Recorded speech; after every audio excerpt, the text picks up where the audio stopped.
Yes, people, welcome back to West Ham Unofficial. I hope you are all well. We're in the last 16 of the Europa League. Yes, it is real. We are in the last 16 of the Europa League. And of course, it was announced a couple of weeks ago that we have drew Sevilla, Spanish side Sevilla, who currently sits second in La Liga. So I had a little look around and I'm delighted to introduce you all to La Liga TV presenter, Spanish reporter and journalist, Semra Hunter. Semra, thank you very much for coming on. You're very welcome. Thanks for having me. Thank you indeed. So, well, we're going to be talking a little bit about Sevilla, what we can expect, and just educating you guys in the chat about our opponents for tomorrow night. Hello to everybody in the chat. If you've got questions for Semra or whatever, put it in the chat, and we will try and go through them as we go along. So, to get started, then Semra, Sevilla, of course, sits second in the league at the moment with an 8-point gap off top spot. How would you rate their domestic campaign so far? How are they doing?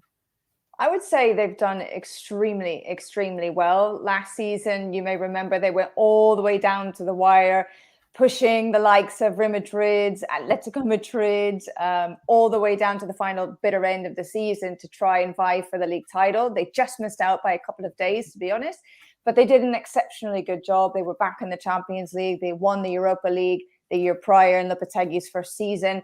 And they've done extremely well. Again, they've been consistently performing at a very good rate. The only thing for them this season that's really worked against them is the fact that they've been so heavily hammered, if you like, by injuries, COVID, suspensions, players going to the Africa Cup of Nations. So Julian Lopetegui has had this horrendous nightmare of trying to put out a competitive team week in, week out, when he has the treatment room that's probably in the double digits of players that are in there. So it's been a really, really difficult thing for him to work out, but he's done a marvelous, marvelous job getting them to stay behind Real Madrid, nipping at their heels until this last weekend when I think they kind of just slipped out of it and it's probably now beyond their reach. But until now, they've been putting on the pressure behind them and it's been great to see. Yeah, because I looked at it and after we drew them, I thought, oh well, they are second in the league, pushing the boundaries of Atletico, Real Madrid, and of course Barcelona, who do seem to be up there every year, but obviously not going through a fantastic run of form at the moment. But we've all had every single one of us clubs have had COVID, of course. African Cup of Nations, and it's hit clubs really hard in the last year or two. How well do you think they've coped with all of this? Because if injuries, COVID, and all this starts stacking up, it really can go against you. I think they've done really well. They've been one of the teams that has been most affected by all of this on a regular basis compared to a lot of others. For whatever reason, for example, Real Madrid this season have hardly racked up too many injuries at all. I think a lot of that has to do with Antonio Pintos, their fitness coach, but that's a story for another day. But this season, something has gone really wrong with Sevilla. Last season, they hardly had any injuries at all. But this season, it's just been one after the other. They've been averaging at least one per game. And that's something that they've really had to look into, or they'll have to look into to find out the reasons why this is happening. But Julian Lopetegui, he's an obsessive when it comes to football. He's obsessed with tactics and he studies whoever the opponent is going to be next. And he finds, however he possibly can, a way to stitch together a team that will be able to get results that they need. It hasn't been the prettiest of football this season. I don't think we've ever really seen them hit their heights. I think they're capable of a lot more. But because he's had to massively rotate, mostly out of necessity, it just hasn't been able to happen for them. So the fact that they have been plugging along, staying in second for as long as they have for most of the competition, it's been phenomenal to see. They had a little bit of help in the winter market. They really needed to bolster the squad. They were able to do that. They added some really serious quality, which I think will help them for this final push, especially in the Europa League. And I also think it has helped that Barcelona have been in massive turmoil for a while now. They've been in transition, even though they're now on the up. And watch out, because they may even overtake Sevilla to finish second by the end of the campaign. Atletico Madrid have also had a really, really off-color season, very irregular, up and down. They've been in the top four. They've been out of the top four. They're back in it again. So because all of these teams haven't been performing at their best, as you would expect, it's given Sevilla a brilliant opportunity to make a bit of a statement about what they are able to do and the fact that they can compete with the big guns, and they very much want to become a regular big part of the big four. We now have a big three in Spain. Originally, it was just Real Madrid and Barcelona. Now under Cholo Simeone, you can add Atletico Madrid to the list, and I think Sevilla would very much like to be the fourth. So they've done a great job, and I hope it goes a little bit longer for them in the title push this campaign, but I'm just not so convinced. Yeah, in the coming years domestically in La Liga, would it surprise you if Sevilla break that barrier and win La Liga in the next few years? I think it'll be a really, really tough thing for them to do. They've only won the league once, and it was back in the 40s. So you can imagine how much of a struggle it's been for a hugely historic club. Sevilla are one of the biggest clubs in Spain in terms of history. And they've been around for a very, very long time. They're one of the oldest clubs. They've always had a lot of massive supports and fan base. And it would be really great for the league and for the competitiveness of the league for someone other than those three to win it again. I think Valencia was the last one outside of those big three. And that was back in, if memory serves me well, it was like 2004 or something like that. So we're long overdue for a bit of a, let's say, surprise package to win the league. The problem is that next season, I think Real Madrid, even though they haven't had a great campaign, they're not playing their best football, but they're still Real Madrid. So they know how to get results when they need to. They can grind them out. They have plenty of individual quality throughout the squad. I think there's a real possibility that they'll be firing on more cylinders next season. Atletico Madrid will probably be better again next season. Barcelona definitely look like they're going to be serious contenders for next campaign. So I think this was their moment. This campaign was the time to get it done because all three of them are a little bit weaker than normal. So unfortunately, I think we'll have to wait a little bit longer for them to do that. Yeah, plenty of people are asking about a familiar face in English football that has moved to Sevilla, and that's Anthony Martial. Yeah, Anthony Martial. We've heard that he's going to be in the squad today. How's he settled in at Sevilla, and do you expect him to be in contention to start tomorrow? He does seem to be settling in quite well, actually. By his teammates' own admission, he's someone who's been a little bit shy. He's still finding his feet. He's still getting to know the culture, the language, the teammates. But he's been quite humble in the dressing room, and I think that's gone down really well amongst the squad. He has done fairly well whenever called into action. I think they haven't really been able to get the best out of him just yet because they've had to, depending on the day, be a little bit more defensive in their approach rather than really playing to the strengths that the side has in attack. I think there's a very good opportunity that he's going to, or a very real possibility that he's going to start against West Ham. One, because he knows how to play against them. He scored against them before. They're a familiar opponent. Two, because again, there's almost really nobody else available in attack. There are a lot of injuries. I think there's about 7 players are going to be out for this one.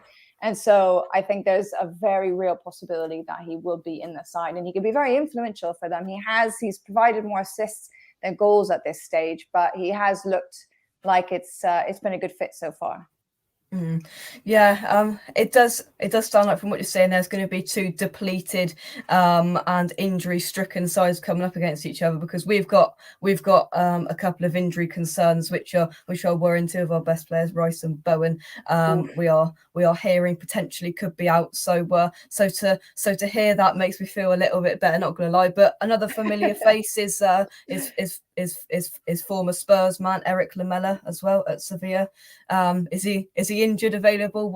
What do you know about him? He's unfortunately, maybe fortunately for you guys, but he actually has a long-term injury. So he's not going to be back, I think, until another month, a month or 2. Right. He's been out for a while now. He actually kind of hit the ground running initially, but he hasn't really been able to show what he's capable of just yet because he hasn't been able to play or feature too often. But yeah, he picked up a serious injury. He's out for a while, and unfortunately, we'll have to wait a little bit longer to see him in action. Yeah. So we're just backtracking the season for Sevilla from of course they were knocked out of the Champions League early on in the season, back down into the Europa League. They beat Dinamo Zagreb in the playoff round. Was that a major disappointment for Sevilla to be knocked out of the Champions League, or was that almost expected for them to come back down to the Europa League? That's a good question, because I don't know if they'll feel massively disappointed. I think they would have liked to get out of the group stage, but by the same token, the Europa League is their niche competition. Every time they make it to a final, they win, and they're the only club in history to have done that. So I don't think they're all that bothered about dropping into the competition. Beyond that, actually, the final this season is going to be in their stadium at the Sanchez Pizjuan. So I think they're really, really, really motivated to be in that final, to play in front of the home crowd, and to win it there. That would be something really special for them. So I don't think they're all that upset about having to go back into their favorite competition. I wouldn't be, to be honest with you. If I've won it 6 times, I'd be like, yeah, okay, let's win it for the 7th. Exactly. They know that they have a real possibility of doing that. So yeah, well, hopefully, fingers crossed, for our sake, we can stand in their way. But obviously, you mentioned they've got those injury suspensions and everything else. Overall, of course, I think they're not in a fantastic run of form at the moment. How are Sevilla playing, and can we expect in or out of form Sevilla? Oh, it honestly depends on the day. Just going off of the last 2 games that we've had in La Liga Santander, on last Friday night, they played against Alaves. Alaves are currently a relegation side. They're in the bottom 3, and they're really struggling to hit form themselves. They changed the manager not too long ago, and they're fighting for their lives. They were at home to Sevilla. It ended in a goalless draw. And quite honestly, Alaves were the better team on the night, and they would have deserved a win if they were able to find a breakthrough. So Sevilla in that game, they looked absolutely exhausted. They looked like they were just completely out of petrol. They were doing what they could to hold tight and sit back and defend more than anything else, and then just kind of chuck a couple of long balls every now and again to get some service up top, because there was largely a huge disconnect between the midfield. Between the attack and the defense. The midfield was basically run through, nullified, call it what you want. It was ineffective in that game. And that's not really how they typically play. They do build out of the back. It's not necessarily a very fast-paced build, but they do tend to build from the back, and they weren't able to make that happen in that game. In the Seville derby, the week prior, against Real Betis, who is the other half of town, and it is the biggest derby in Spain, and they're probably the biggest rivals or that you could have in this country, at least at this level. I mean, they really, really do not like each other.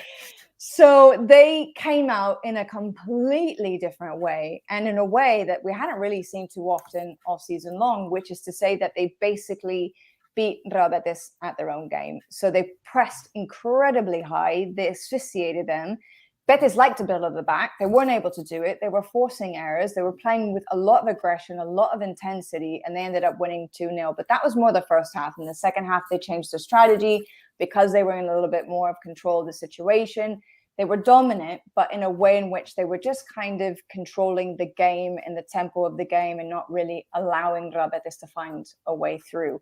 And it was a bit more about settling in and kind of not closing up shop necessarily, but being a little bit more defense-minded rather than going on the attack. So they're very flexible, and it depends on the situation, it depends on the phase of the game, and it depends on who the opponent is going to be. So it's a little bit difficult to call what he might do. What he does, though, is a 4-3-3. The system is pretty much, it never really changes. Sometimes maybe he uses a variant of that with a 4-2-3-1, but in general, it's a 4-3-3. I think something that, again, may benefit you guys is the fact that there are 2 key pieces missing. And that's Fernando, who is the holding midfielder and probably one of the most, if not the most important players in the team, as well as Diego Carlos, who is also right up there with Fernando. And the 3 of them, the triangle with the 2 central defenders with Koundé, they are hugely, hugely important. They are the bedrock for why Sevilla have the best defense in the league. And 2 of those 3 are going to be gone.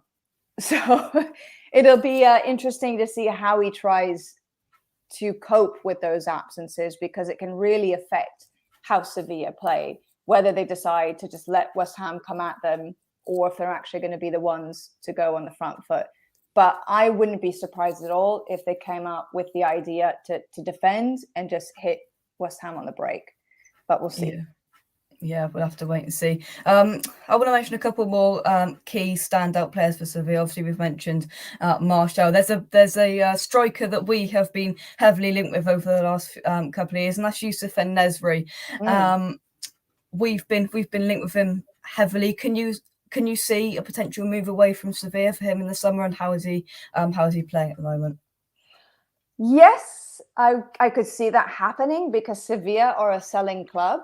They like to buy players for very cheap, for very affordable prices, when they're not really on the radar, no one's really heard of them. And then they turn them into these big names and they sell them for a huge profit. And I think En-Nesyri could definitely be one of those examples, one of those cases. His game has improved massively overall. He's much more of a complete striker now, and he can hold up the ball relatively well. He can also be the one that pins the central defenders back. He is a reference in attack for them, and he's very much Julian Lopetegui's first choice, even though Rafa Mir is the one who has been scoring more goals this season. But in En-Nesyri's defense, he was injured for quite a long period of time. He was out for, I think, about 2 months. Then as soon as he came back from injury, he went to the Africa Cup of Nations. So he's missed a huge chunk of the season with Sevilla. But as soon as he was back and fit, straight away back into the starting 11, first choice for Julian Lopetegui. And he's someone who can definitely cause a lot of, let's say, problems for defenses. And I'm sure he's going to start in this game. Yeah, he will for sure cause us some problems, I'm sure, because we've got a slightly depleted defense at the moment as well, which isn't fantastic, but hopefully we can keep him at bay. Right, before I let you go, Semra, from a neutral perspective, but I'm sure you hope Sevilla win. Who do you favour to win over the two legs?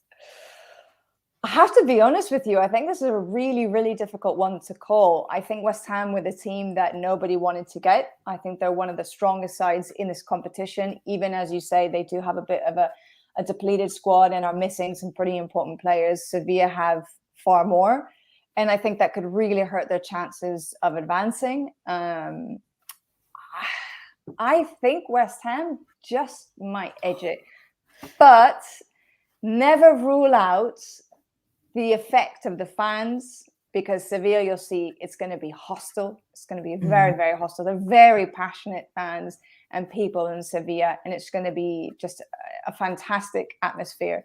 It'll be electric. And I think the 12th man can maybe push them to get a positive result at home, but away it may be trickier. And we'll see what shape the squad is in the second leg by that point in time, if they're able to recover important players or not. But I think they just look tired. So maybe they're going to have to dig deep and just use their willpower to get them through this one more than the football itself. Yeah, definitely. We are used to premises are here. West Ham, we are used to hostile fans. I just hope from a West Ham perspective that the occasion doesn't get to us too much. I think most West Ham fans would take us going to Sevilla and losing 1-0 in the away leg, bringing it back bringing it back to London with a goal with a goal down or perhaps a draw. I would favour us. But Semra, I'd like to say huge thank you for coming on, giving us an insight about Sevilla. You're very welcome. Anytime. Good luck.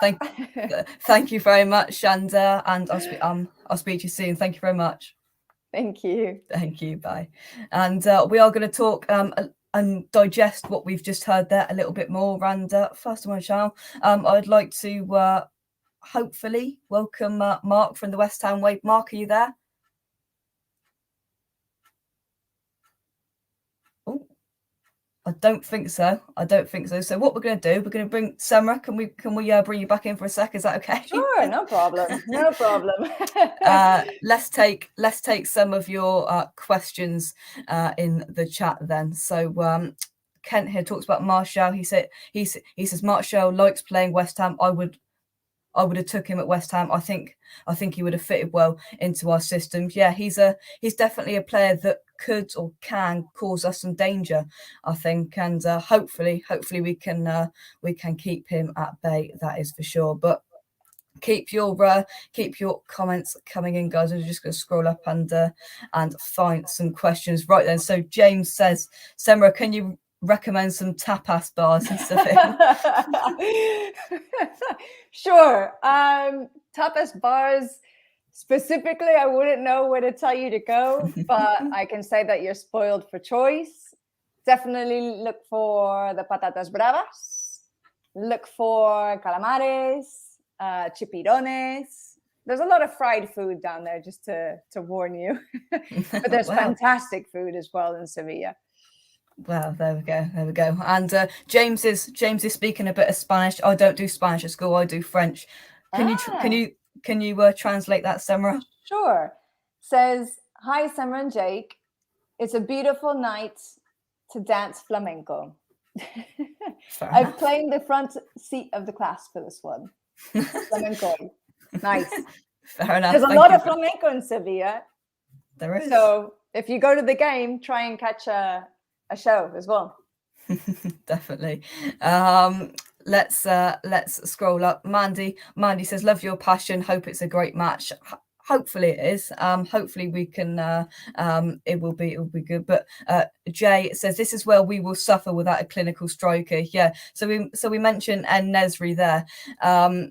He's a clinical striker, which West Ham don't have, which is disappointing in our perspective at the moment. Do you think that it's really crucial that we take our chances when we get them against Sevilla? Do you think they could be hard to come by?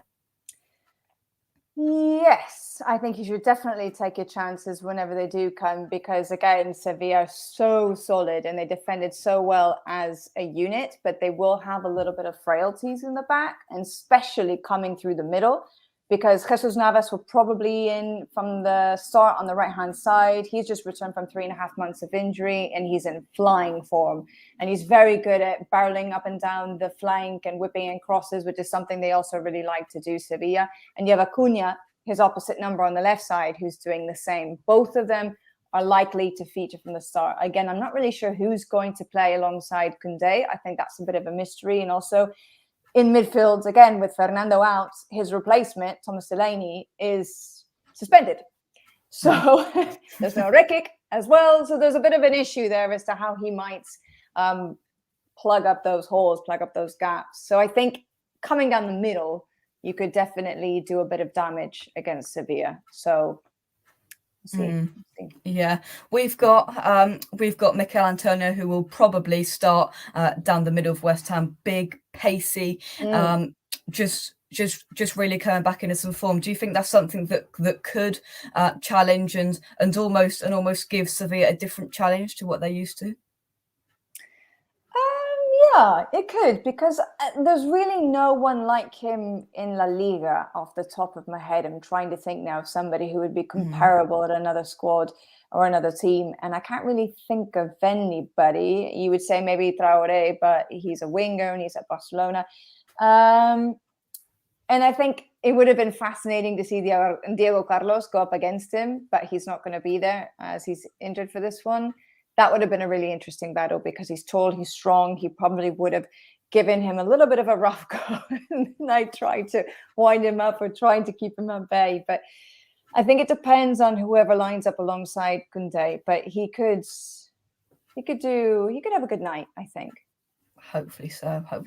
He has played 3 games in the space of a week. So whether he will start, I'm not sure. David Moyes likes to stick with him up top. He doesn't like changing things too much. So I wouldn't be surprised if he does start. It's a good question from Anton. Anton says, "What's the spirits like in the Sevilla camp? Do you think they're fully up for this, to try and get this done in leg 1 in Sevilla?"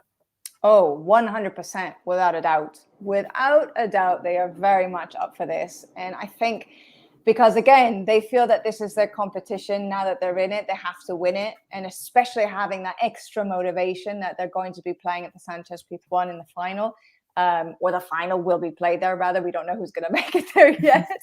But they want to be one of those teams, and especially to rub it in the faces of Rabetes, who are also still in the competition. Yeah. So they're very much up for this on an emotional level. And I think it'll have a little bit of an extra flair to it. And I think if they can get this done early on, the better. But they haven't really had a great time in the goal scoring department. They're actually one of the teams in the top half that has scored the least amount of goals. So I have a little bit of struggles there. I don't expect it to be a high scoring game from their end. Maybe a goal, maybe two, but probably not much more than that. So if they, like West Ham, if they manage to create chances, they'll have to take them. Otherwise, it's going to be a really big uphill battle, I think, for them when they go to London. Yeah, I think we will. West Ham and Sevilla definitely have one thing in common, that we don't like Real Betis, because Real Betis's manager is, of course, our former manager Manuel Pellegrini. That didn't help the progress of our football club, to put it slightly. So that's definitely one thing we've got in common there. Question here. Sorry about that. Semra, would you like to take over from Jamie O'Hara? If you don't know, Jamie O'Hara is a TalkSport football commentator that we don't particularly like in the West Ham community. He doesn't seem very well liked in general. No, if I'm not mistaken. He does support Spurs, and nobody really likes Spurs, so that's that pretty much. Yeah. Well, why not? I don't know. I think I could do a good job, I think. Compared to Jamie, I don't know. Definitely. Yeah, why not? I would love to cover the Premier League one day. I think it would be absolutely sensational. Absolutely sensational. It's the second league. I mean, apart from the Champions League and La Liga, in terms of domestic leagues, it's very much my second league. I grew up watching the Premier League. I'm from the States originally, but always loved English football and played football my entire life, watched it my entire life. That's how I ended up doing this. So it would be a real pleasure to go work on the Premier League one day, definitely. Yeah. Anton says, what is it about the Europa League that you think makes Sevilla so successful? That's a very good question. I think the competition has evolved over time, that's for sure. I think it's becoming much more competitive than it used to be. I mean, you look at a lot of the teams and a lot of the matchups in the competition this season, and they could easily be in the Champions League. So I think that Sevilla have always been a really strong side in Spain over the last 20 years. And they've always been in the top four thereabouts. And because La Liga has been, let's say, not so much in the last couple of years, but before that, there was a solid decade where Spanish football was just dominating Europe, full stop, whether it was in the Champions League, it was the Europa League, whether it was in the national teams and the World Cup and the Euros, whatever. Spain was the center of the football universe, and it was the strongest league, I would say, at that point in time. So I think that had a knock-on effect of Sevilla then, by virtue of playing in the strongest league at the time, going out in Europe was probably the best team in the competition at the time. So now I think it'll be a different story, though. I think a lot of other leagues are catching up, and I think there are a lot of really strong teams in the Europa League this season. But I think also it helps that whenever you reach a final and you win, and then you do it again and you do it again, it plants a sort of psychological seed that it's like Real Madrid. They think the Champions League, the European Cup, that it's theirs, even though that's not necessarily true, but they're the team who've won it the most. So they have this belief that it's part of their identity, it's part of who they are, and it's their competition. And so I think Sevilla, in a way, kind of feels the same about the Europa League. And it's almost as if they have a duty then to win it, if that makes sense. So I think there is definitely a psychological element to it, that when they're in the competition, they feel at home and they feel as though they know they can be successful there. So yeah, that would be. And the final question we will go for, which is from Robert. He says, Semra, we all love Jake. Have you got any advice for his presenting future? Any advice for it? Well, it depends on you. Do you have any questions? Put me on the spot. I don't like being asked questions. See, I like asking questions, and I'm sure you do as well. How did you get into presenting to start with, and what gives you the motivation to?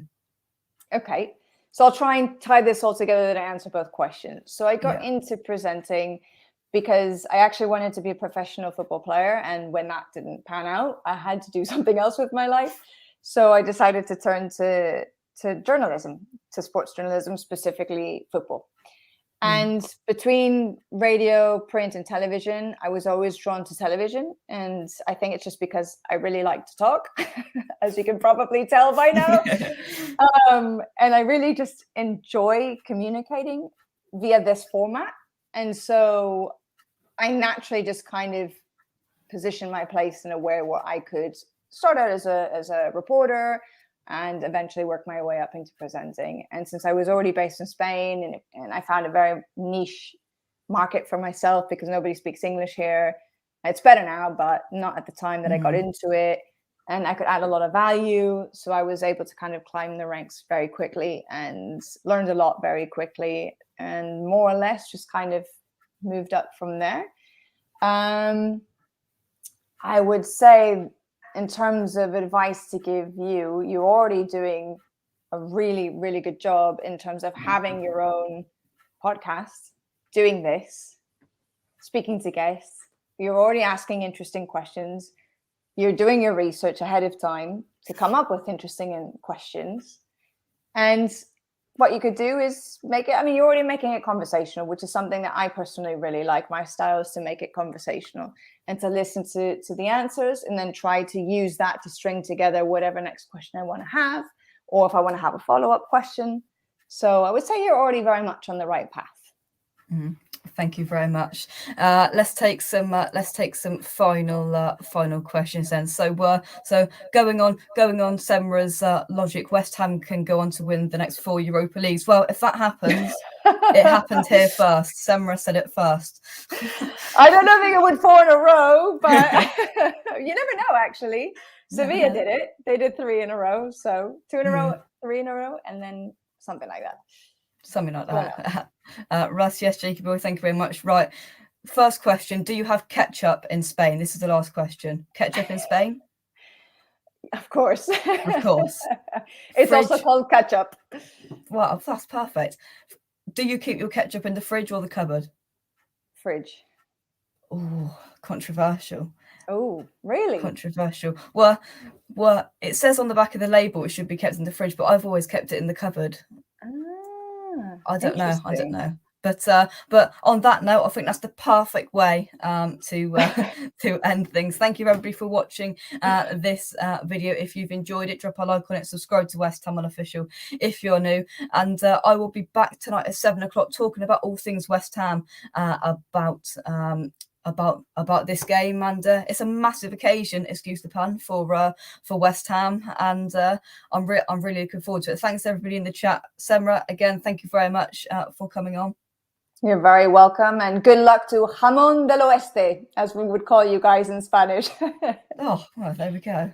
West Ham, that's all it is. West Ham, there we go. Perfect, there we go. Thank you everybody for watching, and I will see you at 7 o'clock. If not, enjoy the rest of your night. If you're out in Sevilla, there's plenty of you out there. My Twitter timeline is just full of pictures of Spanish beer at the moment. Enjoy yourself out there, stay safe, have an absolute blast of a time, and hopefully we can pick up a positive result to bring back to London for next week. From me, come on you irons, and we will see you very, very soon. Cheers guys, and bye-bye.